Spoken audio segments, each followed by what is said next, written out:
BNP senior যুগ্ম মহাসচিব রুহুল কবির রিজভী বলেছেন, আলী ইমাম মজুমদারদের মতো শেখ হাসিনা সরকারের এজেন্ডা বাস্তবায়নকারী আমলারা এখনো অন্তর্বর্তী সরকারে গুরুত্বপূর্ণ পদে থাকলে রাষ্ট্র সংস্কারের কাজ সফল হবে না।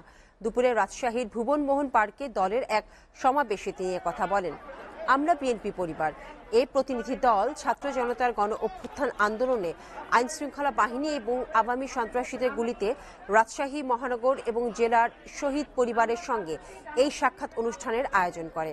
অনুষ্ঠানে রিজভী ভারতের উদ্দেশ্যে বলেন, শেখ হাসিনাকে আশ্রয় দিয়েছেন, কিন্তু তার কথা মতো যদি আপনারা বাংলাদেশের অভ্যন্তরে অস্থিতিশীলতা তৈরির চেষ্টা করেন, তাহলে দেশের 18 কোটি মানুষ শহীদদের চেতনা নিয়ে আবারও রাজপথে নামবে।